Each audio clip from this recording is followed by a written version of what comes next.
सुप्रभात आणि नमस्कार. GST collections. भावशेखरचा आजचा विषय जीएसटी कलेक्शन्स. आपल्यापैकी सगळ्यांनी ही बातमी वाचली आहे की दिवाळीच्या दिवसातच ती प्रसिद्ध झाली.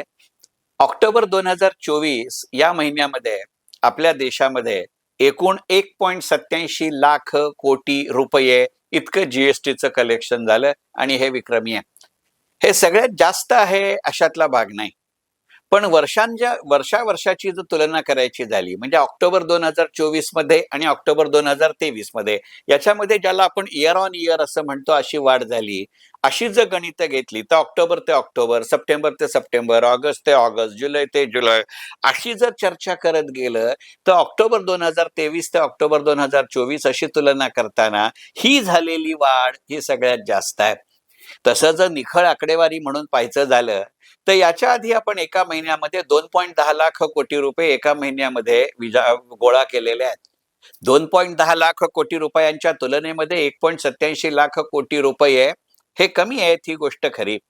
पण एकंदरीतच 1.87 लाख कोटी रुपये हे सध्याच्या आर्थिक वातावरणातली गमतीची गणित आहेत, हे लक्षात घेतलं पाहिजे. याचे जे संकेत आहेत ते पाहणं हा आजच्या छोटेखानी भावशेखरच्या व्हिडिओचा विषय. सगळ्यात पहिलं आणि महत्वाची गोष्ट अशी की दिसायला 1.87 लाख कोटी रुपये रक्कम ही मोठी वाटते. होय, ती रक्कम मोठी आहेच. यातनं मिळणारा सगळ्यात पहिला संकेत असा आहे की एकंदरीतच वस्तू सेवा कर म्हणजे गुड्स अँड सर्व्हिसेस टॅक्स ही कर प्रणाली आता आपल्या देशात स्थिरावलेली आहे. त्याच्या पातळ्या काय असावेत, त्याच्यात कोणत्या दरामध्ये कोणाचा समावेश असावा, कोणाचा नसावा, ह्या चर्चा तहहयात चालतील.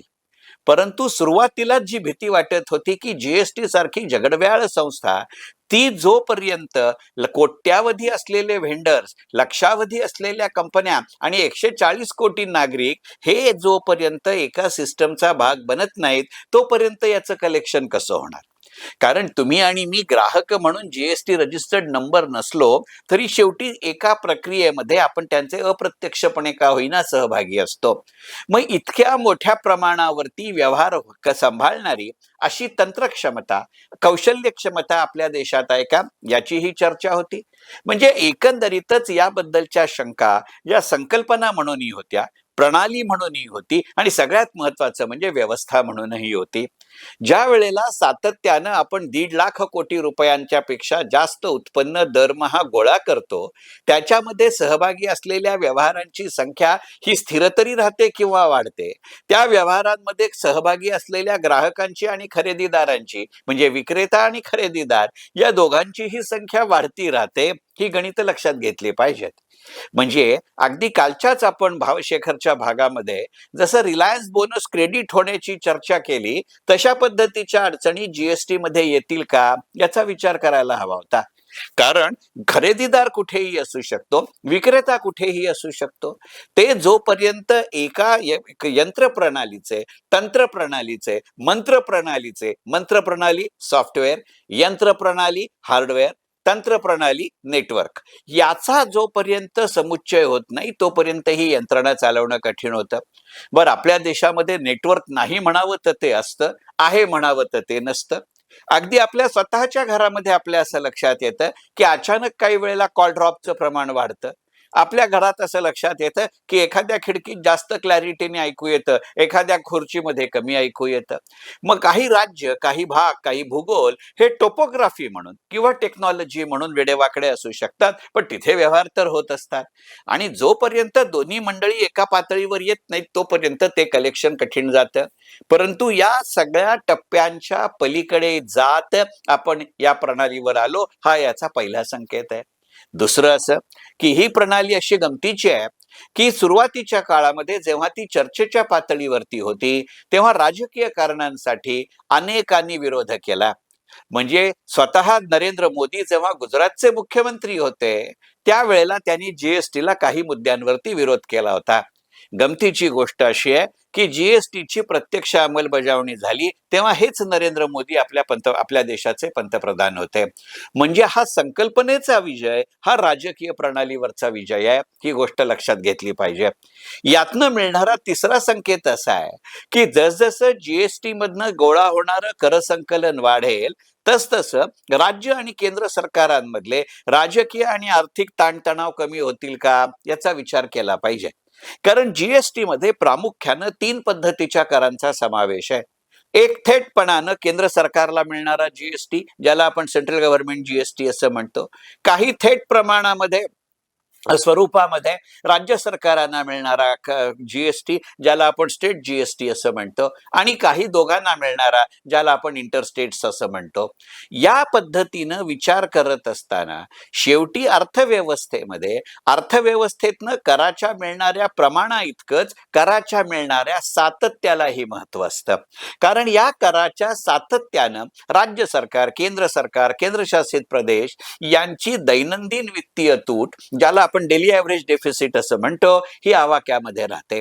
जितकी डेली ॲव्हरेज डेफिसिट आपला आवाक्यामध्ये असेल तितकं आपल्याबद्दलचं परसेप्शन चांगलं असतं. जितकं आपल्याबद्दलचं परसेप्शन चांगलं असतं तितकं आपलं क्रेडिट रेटिंग जास्त असतं. जितकं आपलं क्रेडिट रेटिंग जास्त असतं तितक्या प्रमाणामध्ये आपण कमी व्याजानं जास्त पैसे उभे करू शकतो. जितकं आपल्याला कमी व्याजानं पैसे उभे करता येतील तितकं आपलं कॉस्ट ऑफ रेझिंग फायनान्स कमी राहतं. जितकं आपलं कॉस्ट ऑफ रेझिंग फायनान्स कमी राहतं तितकं आपलं कॉस्ट ऑफ प्रोडक्शन कमी राहतं. जितकं आपलं कॉस्ट ऑफ प्रोडक्शन कमी राहतं तितकं आपल्या देशाच्या किंवा आपल्या वस्तूंच्या किंवा सेवांच्या मालाची किंमत, ज्याला आपण फायनल सेलिंग प्रॉडक्ट प्राइस असं म्हणतो, ती आवाक्यात ठेवता येते. जितकी सेलिंग प्राइस आवाक्यामध्ये, एमआरपी सेलिंग प्राइस आवाक्यामध्ये ठेवता येते तितकं त्याच्या मागणीमध्ये सातत्य वाढतं.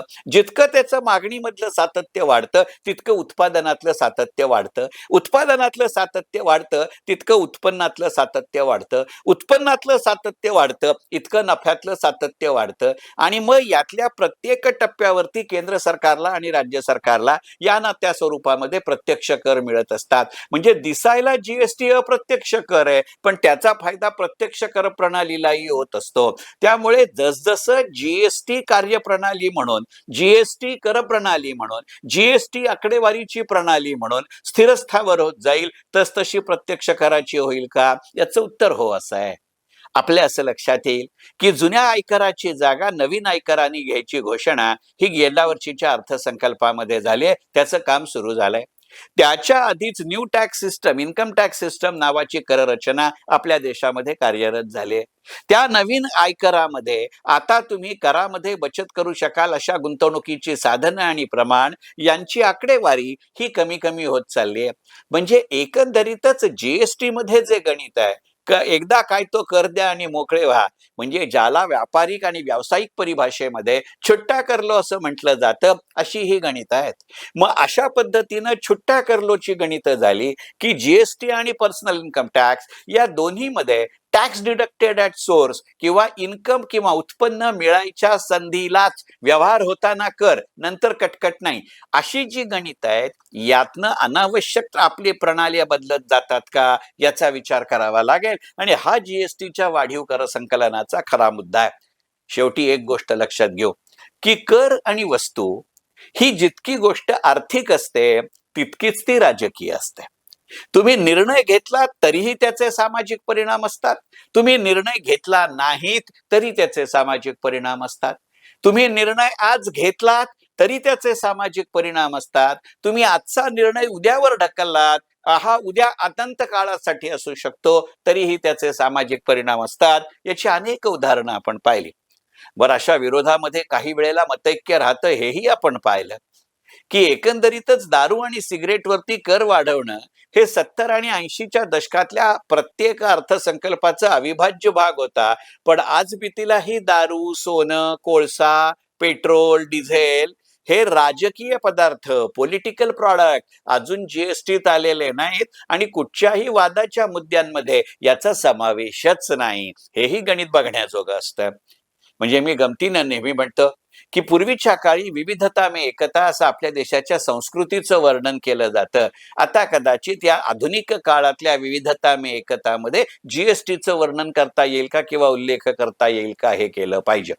कारण काही असू द्या, पण जगभरामध्ये अशा पद्धतीची आर्थिक अनिश्चितता नांदत असताना वरच्या पातळीवरती दरमहा जीएसटीचं कलेक्शन स्थिरावत जाणं हे आपल्या अर्थव्यवस्थेच्या समृद्धीचं आणि त्याही पेक्षा सुद्धा स्थैर्याचं लक्षण आहे आणि त्याचा विचार केला पाहिजे. कारण जितकी अर्थव्यवस्था स्थिर राहते तितके व्याजाचे आणि पर्यायानं महागाईचे दर कमी राहतात असा आजपर्यंतचा आर्थिक इतिहास आहे. त्यामुळे वरवर पाहता घडून गेलेली घटना अशा पद्धतीनंही जीएसटी कलेक्शनचं वर्णन करता येईल. पण या घडून गेलेल्या घटनेचे भविष्यकालीन संकेत काय असतात हे मांडायचे, म्हणून भावशेखरचा आजचा विषय जीएसटी कलेक्शन्स. मनपूर्वक धन्यवाद. भावशेखर.